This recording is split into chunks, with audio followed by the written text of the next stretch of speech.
Day 2 and the final OTA open to the media has officially concluded for the Green Bay Packers, and that does it for OTAs for the 2025 offseason. So I have all the biggest notes and takeaways from today's practice, the final OTA for the Packers. But we also have mandatory minicamp in just a week. It's June 10th through June 12th. Then, of course, the big gap between then and training camp. But if you want to stay in the loop with everything Green Bay Packers this offseason, I'd highly suggest going down and clicking the subscribe button. It takes 2 minutes out of your day, supports the channel a ton.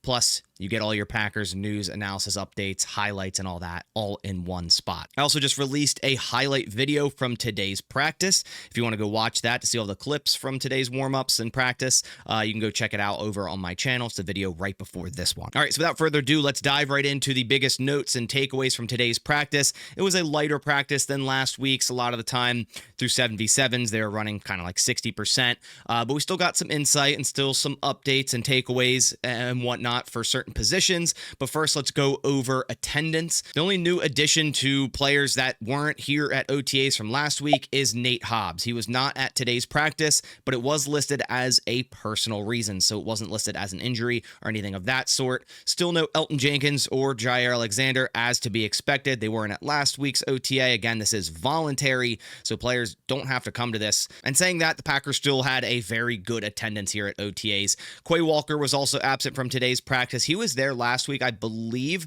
I don't know if he went through team portions, but he wasn't here at all today, so who knows what that is about. Trey Hill and John Williams, the final two players that were absent from OTAs. Now, there were also two players that returned that we didn't see last week, but we saw this week, one of which is Marshawn Lloyd, and we have clips of him moving around at practice. He looks good. Again, there was no disclosure of why he was out of OTAs last week. I think we all assume it's because of injury due to all the injuries he had last year, but it could have been a personal matter, and he was back at practice today. He looked good out there. Again, it's non-padded, but he did look good out there. Hopefully, he can remain healthy this season. And then also, Brandon McManus did return today, so he was out of last week's OTA, back today. In terms of the players that were at practice but were rehabbing, of course, Christian Watson still rehabbing that torn ACL. Colin Oliver is still with the rehab group, although he did go through some walkthrough reps at the beginning of practice, and that was at defensive end. John Fitzpatrick also with the rehab, and Warren Brinson. Now, Tucker Kraft did go through warmups, then left and went into the Don Hudson Center and didn't return. So who knows what that was about. Hopefully no injury occurred during warmups or anything of that sort. And then also Savion Williams is still in the red non-contact jersey. Again, all these injuries, we don't really have any info on them. Maybe Matt LaFleur will be asked about them after today's practice. I believe that conference is actually going on right now as I'm making this video. But we don't really have any insight on any of the players outside of, say, Christian Watson, who we know what that injury is. So now let's go over the lineups on offense and defense, what players lined up where, and whether they're with the first team, the second team. The offensive line was the same as it was last week. Rasheed Walker at left tackle, Aaron Banks at left guard, Jacob Monk at starting center in the absence of Elton Jenkins, Sean Ryans at starting right guard, and Zach Tom at starting right tackle. But what's different from last week to this week is Jordan Morgan did take a lot of reps at left tackle number 1. He was swapping in and out with Rasheed Walker, taking reps at left tackle number 1, and he also still took reps at right guard number 1 over Sean Ryan. There's a lot of swapping, a lot of moving parts down there. I think the Packers still just trying to, any way, shape, or form, get Jordan Morgan into this offensive line, obviously after spending our first-round pick on him last year. And then also Anthony Belton still lining up at tackle only. I've yet to see him get any reps at guard. We'll see if that changes for mandatory minicamp or training camp. I assume if Jordan Morgan ends up staying at guard, they'll just keep Anthony Belton at tackle. He'll be a depth, swing tackle that the Packers will have. And he did take right tackle number 2 reps, which is fun to watch, where he had some good reps versus Baron Sorrell during the 2-minute drill. As for the starting wide receivers today, it was Romeo Doubs and Matthew Golden at wide receiver 1 and number 2 with the first team offense. So Golden coming out strong, looking really, really good at practice. He looks really fast. Again, it's just OTA, so you can't tell too much, but you can definitely tell the speed difference from the other wide receivers, and already taking a ton of first team reps. He's looked good so far. As for the defensive lineups, some more important ones to note here. The defensive line was as follows: Lucas Van Ness, Devontae Wyatt, Colby Wooden, Wooden and Rashawn Gary. Now, you might be wondering, where is Kenny Clark? He didn't participate in team drills today. And also an important note there, Colby Wooden getting first team reps at interior defensive line. Kind of a switch up there. I know he played, outside inside a little bit last year, but getting reps over Carl Brooks here is definitely something important to note. And then also another very important note is that LVN played some inside interior defensive line during the 2-minute session. Something that I think a lot of us fans, ever since drafting LVN out of Iowa, were saying, hey, this guy has some versatility. He can play on the inside. He did so at Iowa. And now that the Packers switched to a 4-3 the last season, he can kind of be implemented in that way a little bit more. And they were doing that in today's practice. I think that's also very important to note. And LaFleur was actually just asked about Van Ness getting reps inside, and he said, quote, situationally, you can do that in known passing situations. There's some thought around that. A lot is going to be dependent on everyone else as well. Lucas has shown a lot of growth. Excited to see him once the pads go on. So that's great to hear from Matt LaFleur himself, pretty much saying he's looked great so far. We can play him outside, play him inside. Obviously depends on everyone else on that defensive line, but I think just moving him around and putting him in better positions to succeed, something I think Jason Rebrovich didn't do a great job at last year. We could see a nice uptick in Lucas Van Ness's production here in year 3, which we're obviously all hoping for. As for linebackers, in the absence of Quay Walker, Isaiah Simmons, Edgerrin Cooper, and Isaiah McDuffie, but they also rotated in Tyron Hopper for Isaiah Simmons with the first team linebackers. But Simmons getting a lot of reps early here with the first teams, with Quay Walker being absent. As for the cornerbacks, it was Nixon and Valentine on the outside, with Hobbs being absent with that personal matter today.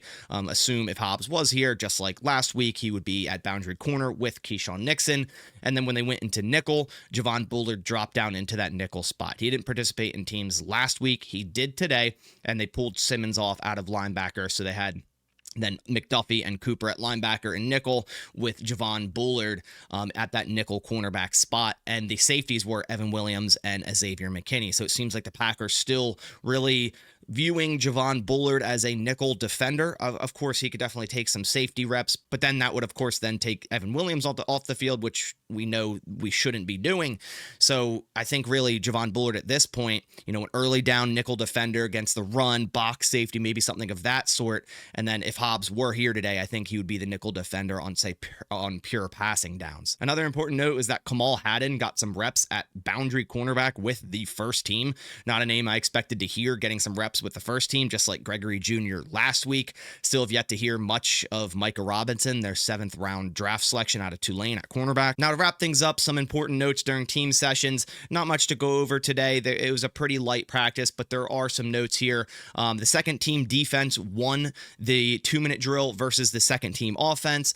Malik Willis did find McCole Hardman, Malik Heath, and Matthew Golden on that drive, but ultimately the drive failed. Turnover on downs on 4th down, where Colby Wooden batted the ball down at the line of scrimmage. But the first team offense beat the first team defense in the same exact drill, the 2-minute drill. And it was a very easy and quick drive, light work for this offense, where Jordan Love first hit Matthew Golden on an out route. So Golden taking participation in the first team and second team during these 2-minute drills and getting catches in both.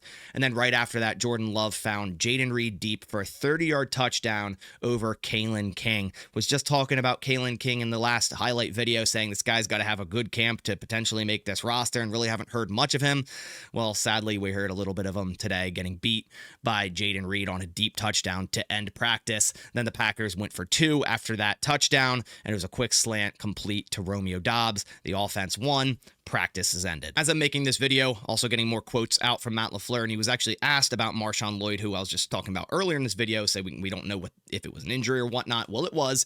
LaFleur on Marshawn Lloyd said, quote, "I'm really excited about the player. He's in a lot better spot." LaFleur said Lloyd had another injury pop up this offseason, but is in a better spot right now, as was evidenced by his practice participation today. LaFleur was also asked about Zach Tom multiple times, commended him for showing up to OTAs in wake of looking for a new mega extension contract, which we will be paying Zach Tom that shortly, I fully believe.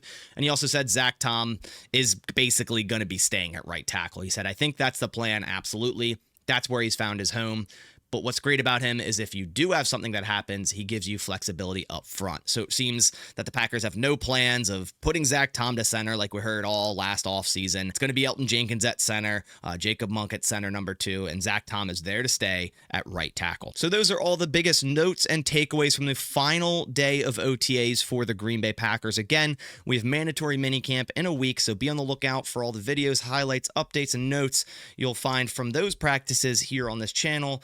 Turn on post notifications so you don't miss those videos the moment they come out. Really appreciate you guys coming by to the channel. If you could also leave a like on the video on your way out, supports the channel a ton. I'll catch you on the next one, and as always, go Pack Go.